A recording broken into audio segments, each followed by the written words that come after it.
Welcome to the Living Healthy Podcast, where you can improve your quality of life by making solid and informed decisions. I'm your host, Eddie Randall.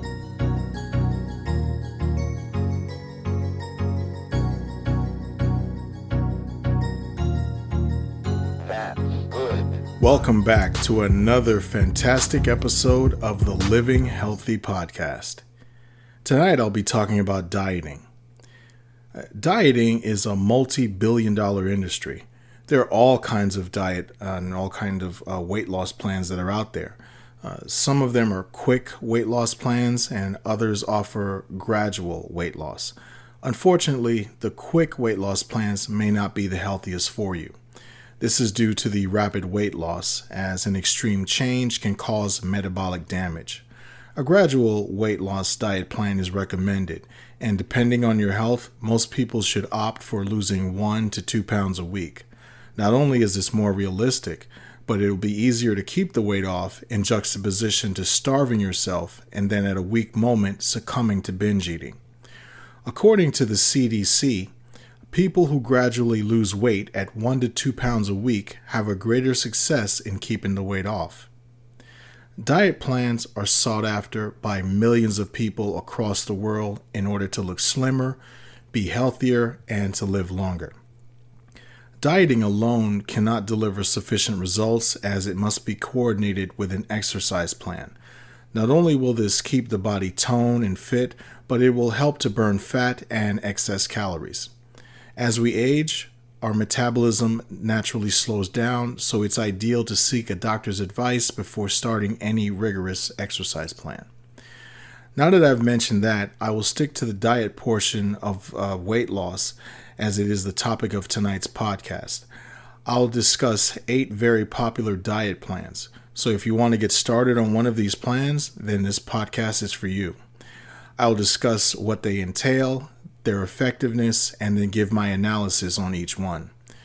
This podcast is entitled Analysis on the Effectiveness of 8 of the Most Popular Weight Loss Plans.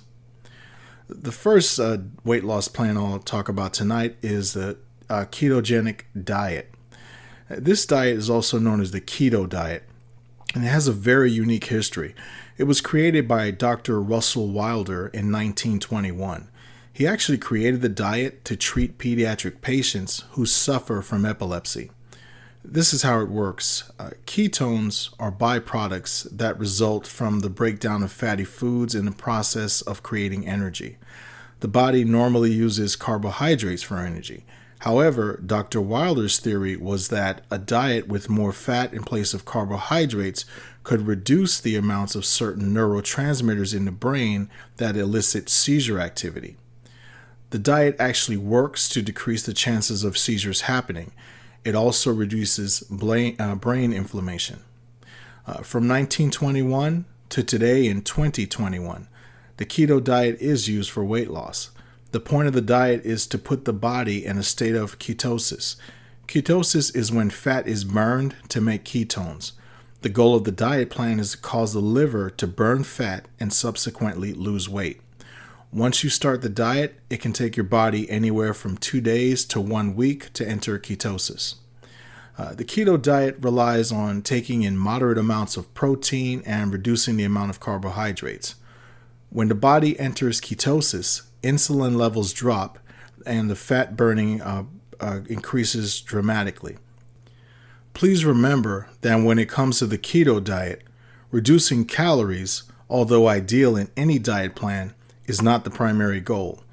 The primary goal of the keto diet is to get the body to go into ketosis. That being said, I would advise men to consume 1,200 calories per day and women 1,000 calories per day on the ketone diet. Here are some of the foods that you can eat as part of your keto diet plan. First, I will start off with protein. Protein not only makes you feel fuller, but it is important as it will provide sufficient glucose while your body runs on ketones. A primary source of protein will be meat. You can eat things like beef, lamb, chicken, turkey, hot dogs, sausage, pork, and cold-cut meats. That being said, remember the calorie recommendation, and you may want to limit the amount of high salt content on some of these meats if you have high blood pressure. So among those foods I just mentioned, I would recommend sticking to organic meat without nitrates or nitrites.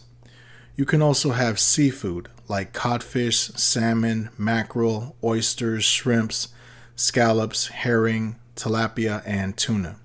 You can also have eggs, yogurt, and cheeses like mozzarella, Colby, brie, blue cheese, cream cheese, and cottage cheese.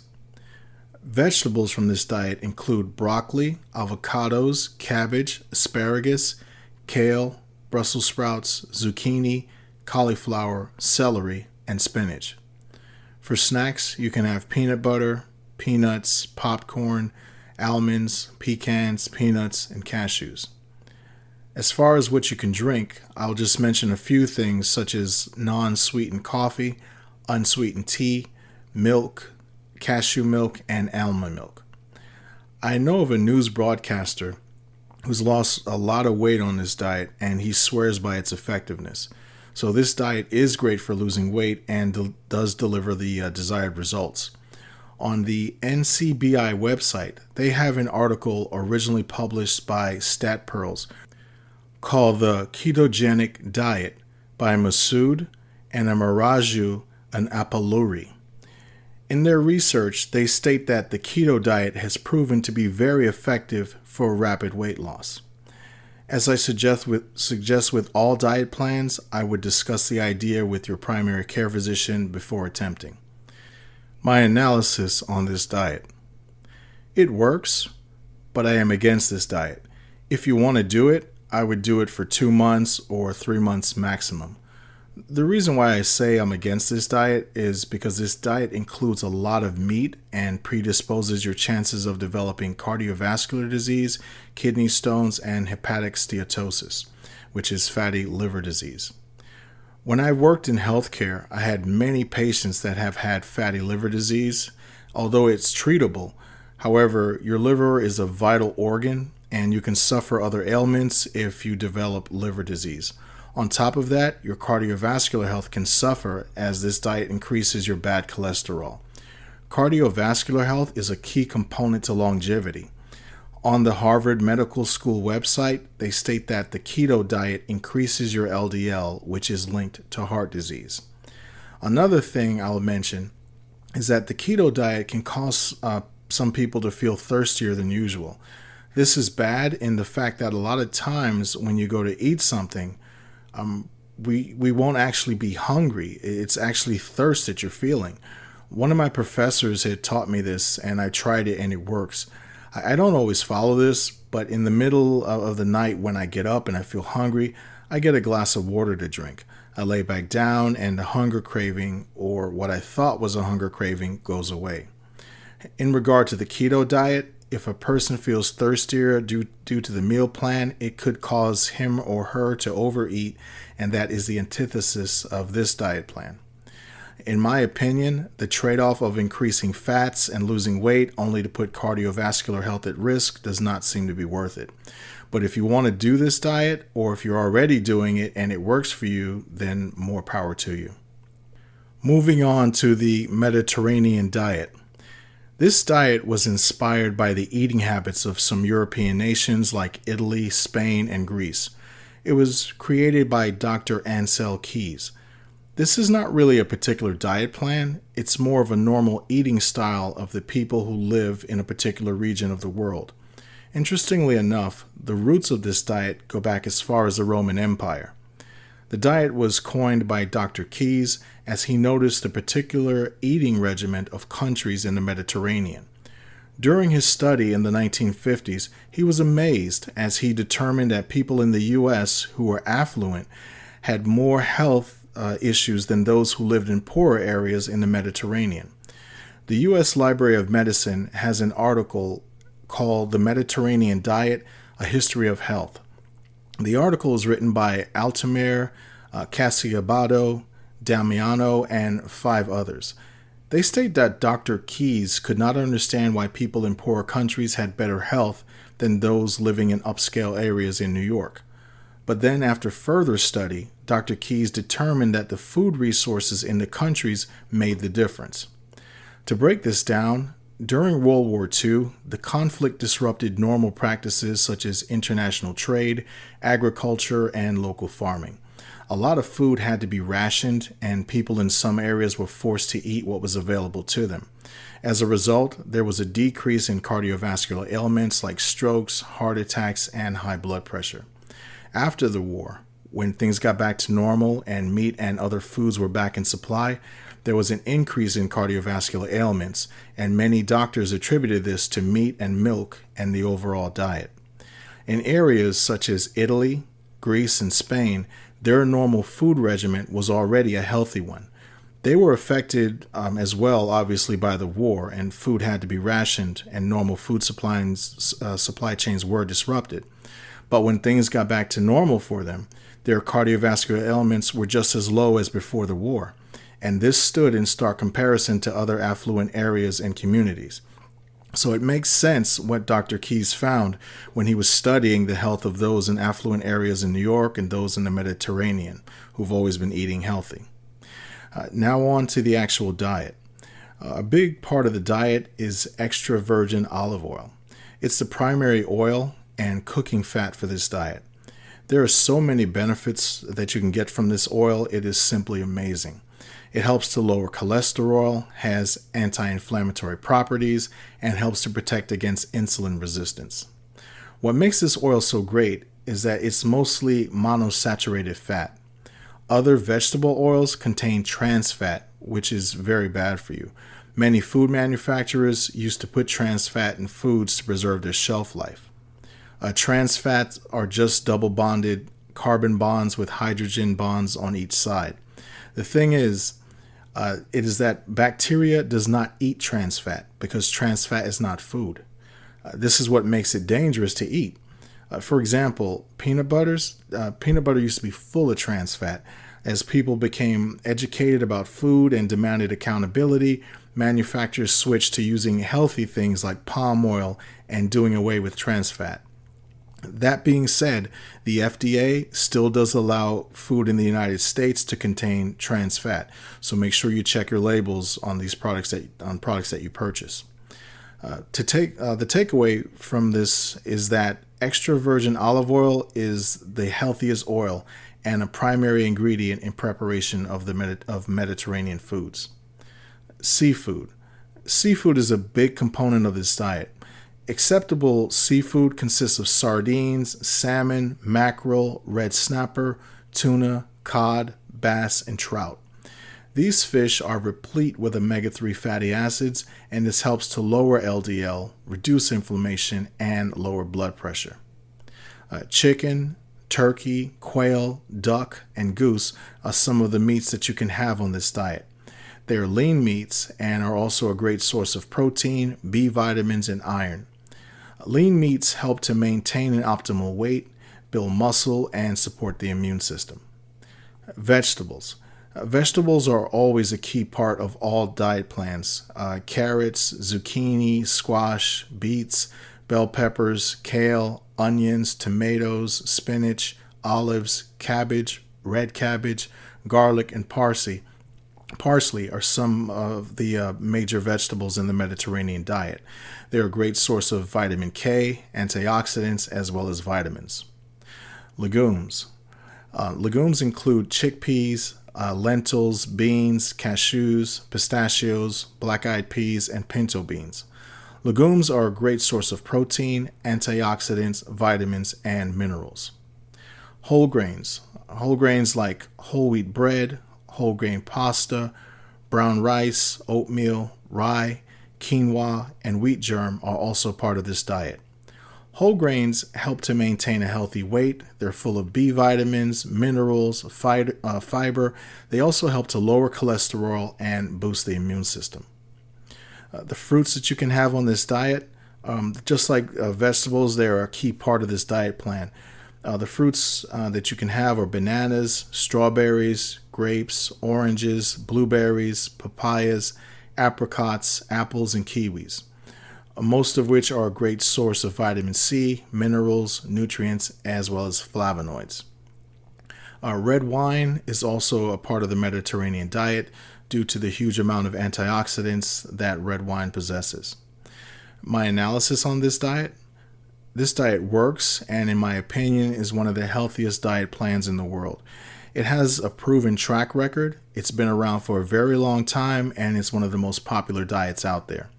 The benefits of this diet are optimal. The foods themselves have scientific research to back up their effectiveness, and this is a fantastic diet plan that I stand behind. As far as calorie intake, it's not a tenet of this plan, as you will naturally lose weight as you eat healthier. However, that doesn't mean eat as much as you want on this diet plan and to not watch your portions. For men, I'd recommend 1,200 to 1,500 calories per day, and for women, 1,000 to 1,200 calories per day. Now, the DASH diet. Now, in the 1990s, the National Institute of Health prompted many research projects to combat hypertension in the United States. Hence the acronym DASH. It stands for Dietary Approach to Stop Hypertension. The belief, as it holds true, is that reducing fat, sugar, salt, and increasing fruits, vegetables, and whole grains while eating lean meat, poultry, and fish contribute to lowering blood pressure and improving overall health. Researchers found that this diet plan does in fact reduce blood pressure in people, so there is actual medical evidence to prove that this diet works. There's an article on the NCBI website called Dash Diet to Stop Hypertension. It's by Challa, Amir, and Apalari. Their clinical study concluded that the diet reduces blood pressure in people with and without hypertension. While studying this diet, I found that it closely mirrors the Mediterranean diet. The only real difference that I could see is that the Mediterranean diet inherently consists of fish due to the region, and that the DASH diet is centered around lowering the blood pressure, which would be actually a main part consuming less salt. There's specific foods that are recommended in order to reach this objective.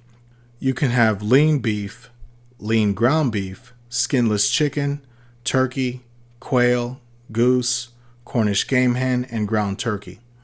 The meat is essential for protein, boosting the immune system, and iron absorption. Eating lean meat and skinless poultry provides the mentioned benefits while keeping blood pressure and weight down, especially when minimal amount of salt is used and you cook with extra virgin olive oil. Also, remember that the fat from chicken, a lot of it is actually in the skin. Whole grains. Whole grains are also an essential part of this diet. The ones recommended for this diet plan are brown rice, whole grain bread, whole grain pasta, cereal, and oatmeal. Whole grains have many vitamins and minerals as well as fiber.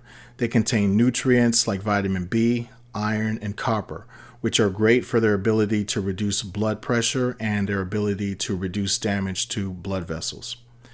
Vegetables for this diet include radishes. Radishes are full of antioxidants, and they're a good source of natural nitrates, which are great for improving blood flow. Pumpkins are a great source of beta-carotene. They also contain lutein and zeaxanthin, which help against macular degeneration. Okras are full of vitamins and minerals. They're full of fiber. They can also help to manage blood glucose levels. Eggplants are very healthy for you. One eggplant contains 10% of the recommended daily amount of manganese. They have lots of antioxidants, and they have properties to help to lower LDL and triglycerides. They're also a great source of fiber, and like okra, they can help to lower blood glucose levels. Squash contains phosphorus, which is great for teeth and bones. It also contains potassium, which is great for heart health. It also has vitamin A, C, and K, and is also a good source of manganese as well as copper. Zucchini is another vegetable that you can have on this diet plan, and it's good for the skin and heart health management. It's full of antioxidants and minerals, and mushrooms are also another vegetable you can have. They have lots of fiber, they're nutrient rich, and they're great for the immune system. They're also a great source of potassium. Collard greens are a great source of vitamin K and folate, and they're also low calorie. They aid in diabetes management, and they have properties that help to lower cholesterol. Celery is full of vitamins, antioxidants, and it can help to aid digestion due to the water content. Kale is a great source of omega-3 fatty acids, vitamin K, and vitamin C. So there are a lot of great vegetables that you can have that are part of this diet plan. Moving on to fruits. Apples are always great. They support the immune system, are full of antioxidants, and they help to lower LDL. There are also many studies that show that eating apples helps to prevent or mitigate dementia. Oranges are full of vitamin C for immunity, and they're also great for heart health due to the potassium content. Bananas are full of nutrients and minerals, and they help aid in weight loss and to reduce blood glucose. Peaches, they have lots of antioxidants. They have properties that fight cancer, and they're great for the skin as well as cardiovascular health. Nectarines are a great source of calcium, vitamin B, vitamin C, as well as vitamin E. Mangoes are not only a great tasting fruit, but they're great for heart health, the skin, as well as the immune system. And finally, pears. They're a great source of antioxidants, potassium, flavonoids, and fiber. Now, on this diet plan, you can have some dairy. Dairy is very important for bone health, and the calcium content is also important for cellular functions. Acceptable dairy on this diet consists of low-fat milk, low-fat yogurt, and low-fat cottage cheese. The low-fat content is easier on the heart in juxtaposition to whole milk or whole milk yogurt products. Nuts for this diet include hemp seeds, cashews, peanuts, walnuts, almonds, pistachios, and flax seeds. Hemp seeds contain antioxidants, omega-3 fatty acids, and zinc. They're also a great source of calcium, sulfur, and iron. Cashews are my favorite nut. They have a delicious flavor. They're a good source of fiber and phosphorus, and they can help to lower cholesterol. Also, they contain a good amount of copper, which is great for bone health. Walnuts are full of antioxidants. They have properties that can lower cholesterol. Almonds are a great source of calcium, potassium, as well as vitamin E. Pistachios benefit the body due to their calcium content, as well as vitamin B6 and magnesium. Flax seeds are great for their fiber, magnesium, omega-3, and omega-6 fatty acids. Now keep in mind, the entire purpose of using nuts in the DASH diet is to lower blood pressure, so they must be unsalted. My analysis on this diet: the main theme is lowering blood pressure, and a tenet of this is to have a lower sodium intake. So you can keep track of sodium intake just like you keep track of calorie intake in other diet plans. The American Heart Association recommends not consuming more than 1,500 milligrams of salt per day. 2,000 calories a day is what you can eat on this diet. However, if you're trying to lose weight on this diet, I recommend men consuming 1,200 to 1,500 calories per day and women consuming 1,000 to 1,200 calories per day. Now, this diet has been proven to work, and aside from that, there are research papers and studies that have been done on all the ingredients in this diet for one reason or another, and they have all shown their effectiveness. So it only makes sense that when you combine these foods in a single diet plan, that the diet plan will lower blood pressure and you will lose weight, which in turn will promote overall health and longevity. So I really like this diet. I'm really on board with the DASH diet. Moving on to the Paleolithic diet. Now, this diet, also known as the Paleo diet, is based on the diet plan of humans based in the Paleolithic era, which was from 2.5 million BC to roughly 10,000 BC. This is more commonly known as the Stone Age, and Dr. Walter Voigtlin, who was a gastroenterologist, wrote a book on the diet, and his book helped to bolster the diet plan's popularity. His stance on the diet was that man is a carnivore and should eat as such. He did state that carbohydrates and processed foods should be avoided, though. And he also believed that vegetables and a minimal amount of dairy should also be part of this diet. Essentially, his belief was if it was good enough for our ancestors, then it should be good enough for us. I understand the simplicity in the idea of the food choices that he recommends. In that era, people pretty much had to eat whatever was available to them. And what was available was mostly just meat, seafood, insects, and plants. On the NCBI website, there's an article on the Paleolithic diet by Challa, Ban-Lumudi, and Upalari. They state that anthropologists have studied the diet of the Hadza tribe in Africa, and that their diet mostly consisted of plants, seafood, animals, as well as insects. Now, some of the typical meats on the paleo diet consist of chicken, pork, turkey, salmon, codfish, bacon, and beef. In order to mimic our ancestors' diet as closely as possible and for your own health, the meat has to be minimally processed and without nitrates or nitrites. So try to get organic, grass-fed, cage-free, etc. Now, vegetables for this diet include sweet potatoes, broccoli, squash, cabbage, spinach, and cauliflower. The fruits are blueberries, blackberries, strawberries, apples, grapes, bananas, and oranges. You can also have peanuts, cashews, and almonds.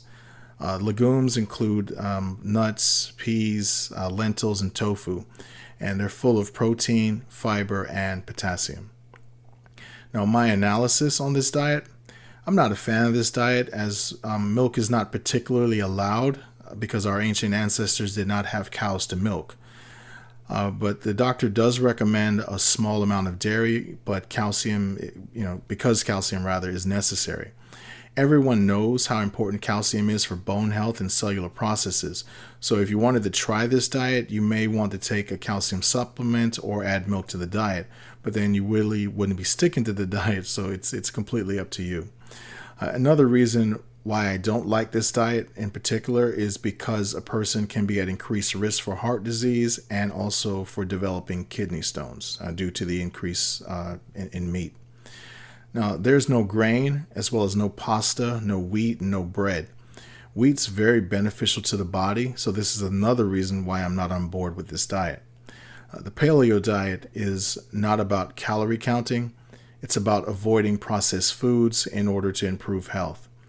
Now, the diet could work to perhaps cleanse, but by not eating any processed foods. And for what I've studied about it, it shows that you can lose weight. On the Mayo Clinic website, they have an article by their clinical staff, which consists of a variety of doctors and scientists. The article is called Paleo Diet. What is it and why is it so popular? They state that you can lose weight or maintain your current weight on this diet. They also mention that there are currently no long-term studies that show the long-term benefits of this diet. And this article was written in August of 2020. I wanted to take a moment to say thank you for supporting the podcast. The Living Healthy podcast is listed on many platforms, including Anchor, Amazon Music, iHeartRadio, Google Podcasts, Spotify, Bullhorn, and many others. You can follow me on Twitter, Instagram, and Pinterest. And don't forget to check out the Living Healthy podcast channel on YouTube. Also, if you have any questions or would like me to discuss a particular topic, or you'd like to be a guest on the show, please contact me at livinghealthy@gmail.com. The mind diet. Now, it's natural to experience some decline with age, but aside from avoiding products that contain aluminum, which, by the way, is found in the brains of patients who have died from dementia and Alzheimer's, and it's thought to be the primary cause of the disease. You can also eat foods that can prevent or mitigate cognitive decline. The focus of the mind diet is not to lose weight, so there is no particular calorie goal to watch for. However, consuming up to 2,000 calories a day in conjunction with exercise could lead to weight loss. The mind diet is a combination of the Mediterranean diet and the DASH diet. Those food groups mentioned prior are what you would have. The goal of this diet is to prevent Alzheimer's and dementia. The diet, however, emphasizes berries for their antioxidant properties.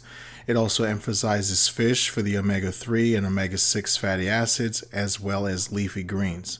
The leafy greens contain folate, iron, vitamin A, and vitamin K, which help to improve brain health and function. Now, my analysis on this diet, I am a proponent for both the Mediterranean as well as the DASH diet.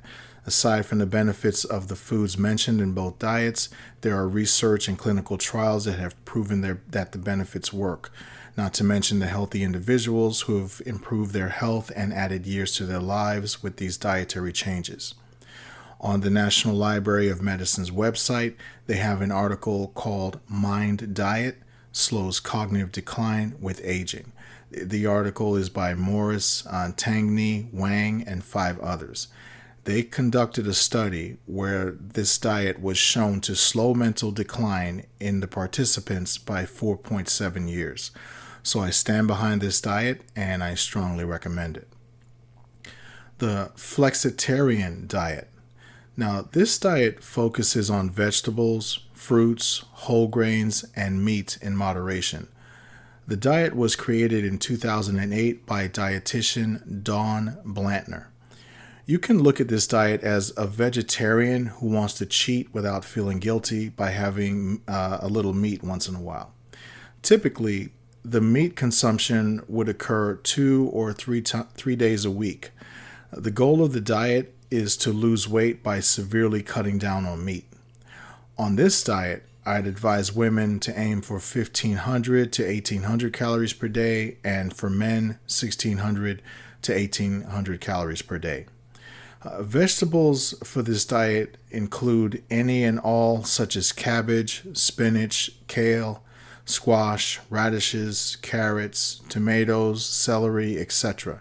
I've already covered the detailed benefits of some of these vegetables, so I won't go into them again here. You can also have legumes like peas, lentils, chickpeas, peanuts, and beans.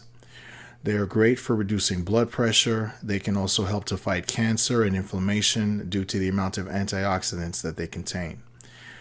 You can have eggs, dairy, milk, yogurt, and cheese. And since there is no stringent rule for fat aside from limiting meat, you can have whole milk dairy products if you so desire.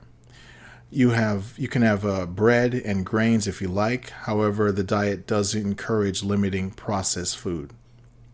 Regarding fruits, you can have anything. Watermelon, oranges, bananas, kiwis, cherries, plums, apples, mangoes, cantaloupes, nectarines, etc. The benefits are the phytochemicals, antioxidants, minerals, and nutrients. Meat for this diet plan would be your normal meat like lamb, sausage, chicken, turkey, beef, pork, etc. You can also have seafood like salmon, codfish, snapper, tilapia, and shrimp.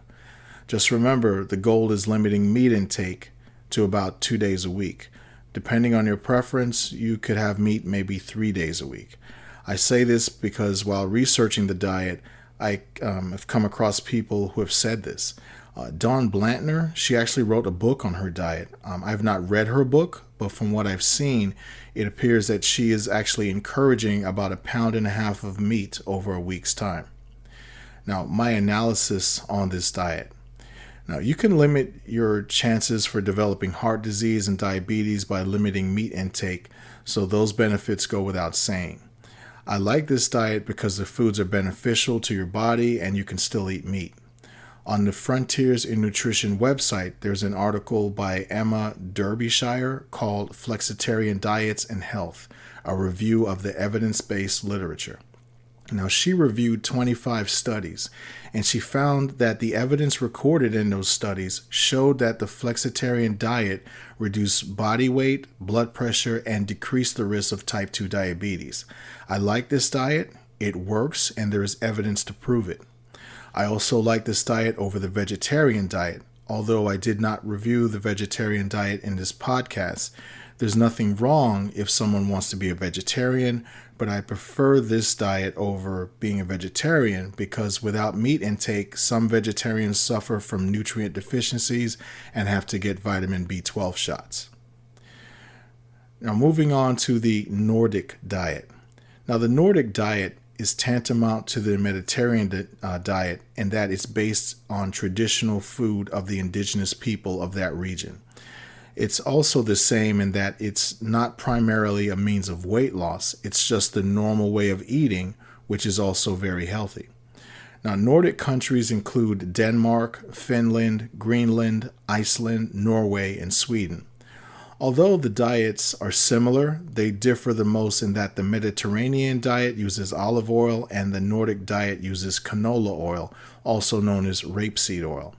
It has the same effect of olive oil as canola oil lowers LDL and contains vitamins E and vitamin K, as well as omega-3 and omega-6 fatty acids. Now, meat for this diet is primarily fish.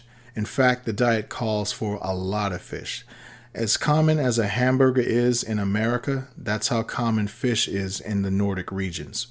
The fish of this diet include mackerel, sardines, salmon, herring, whitefish, and shellfish. Now, you can eat very lean portions of pork, beef, and veal. Skinless chicken is also a part of this diet. Now, the fish is there to provide minerals and omega-3 and omega-6 fatty acids. The chicken, pork, beef, and veal, they're necessary to provide protein and vitamins. Now, grains are a big part of this diet. You can have things like brown rice, whole grain pasta, whole grain wheat, rye, and barley. They contain B vitamins and they can help boost the immune system. Now, the fiber content can help stomach health and help to control blood glucose levels. Now, vegetables for this diet plan, they include potatoes, spinach, kale, carrots, lettuce, radishes, onions, peppers, etc. And legumes are also a big part of this diet. You can also have dairy, like milk, cottage cheese, and unsweetened yogurt. But yogurt drinks and yogurt with sugar added are not part of this diet. Now for my analysis. I am a proponent of the Nordic diet as this is very similar to the Mediterranean diet. It's a great diet and has lots to offer and it works. This is not a diet for weight loss, but if you live in America and you're used to American food, then this diet will help you to get in better shape and shed some pounds. On bodynutrition.org, there's an article written by John Davis called Everything You Wanted to Know About the Nordic Diet. He states that compared to the Western diet, the abundance of fish in the Nordic diet is the main reason the diet helps people to lose so much weight. Now for men, I would recommend consuming 1,200 to 1,500 calories a day on this diet, and for women, I would recommend 1,000 to 1,200 calories per day. Now, the Ornish diet. Now, this diet was created by Dr. Dean Ornish. The diet he's implemented is centered around reversing diseases like diabetes and cardiovascular disease.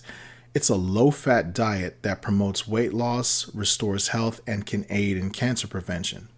Now, this diet differs from other diet plans in that part of the diet involves meditation, yoga, and exercise. The diet itself consists of vegetables, egg whites, fruits, legumes, and grains. It's essentially a vegetarian diet that promotes exercise. Now, you can eat things like asparagus, spinach, kale, mushrooms, potatoes, carrots, broccoli, Brussels sprouts, and many other healthy vegetables. Fruits like apples, cherries, kiwi, banana, pears, nectarines, oranges, grapes, mangoes, plums, and prunes are recommended. Now, legumes, which as you know are a great source of proteins, are also part of the diet, and they consist of lima beans, black-eyed peas, green beans, lentils, almonds, peanuts, cashews, and chickpeas. Whole grains like whole wheat bread, whole wheat pasta, quinoa, barley, and brown rice are also part of the diet. As far as dairy, you can have dairy products, but in very limited amounts. Now, the exercise portion of this diet plan includes aerobic exercises like cycling, walking, jogging, and swimming. Strength training with the use of weights is also recommended, and according to Ornish.com, these exercises are recommended 20 to 30 minutes, 2 to 3 times a week. Yoga, meditation, and breathing exercises are also part of this diet. Reducing stress by these means is part of Dr. Ornish's philosophy. My analysis on this diet: the Ornish diet does not have a calorie restriction. From the research on this diet that I've conducted, you can eat as much as you want as long as the food is on the diet plan. Personally, I would put a restriction on the calories taken in, as the goal of the diet is reversing things like cardiovascular disease and diabetes. However, given the fact that you cut out meat and include aerobic exercise, I believe if you follow that tentatively, you will lose some weight. I do believe in the meditation and breathing exercises as part of the diet. I wrote an article last year on cardiovascular health. The article was called 3 Ways You Can Prevent or Mitigate Cardiovascular Disease. You can take deep breaths, and you can also meditate to help yourself to relax. Meditation is simply going to a place as quiet as you can find, getting in a comfortable position and closing your eyes and thinking about things that relax you. You can give thanks to God for things. You can think about a grassy meadow, a beautiful mountain scene, or whatever helps you to relax. Think of it this way. When you go to a doctor's office and they check your vitals, sometimes your blood pressure is high and they attribute it to cardio health or white coat syndrome. What is ideal but is not practical due to the amount of patients and the doctor's schedule is time. You should be seated for at least 3 to 5 minutes undisturbed before taking your blood pressure. Now, there are baroreceptors in the body that monitor blood pressure, and the sympathetic nervous system responds to changes and increases blood pressure. With meditation and deep breathing, the baroreceptors stimulate the parasympathetic nervous system to bring it under control. Moving on, the Ornish diet is not one I would recommend. If you feel you want to do it, then that's fine because it does work. I agree with some aspects of the diet, but not all.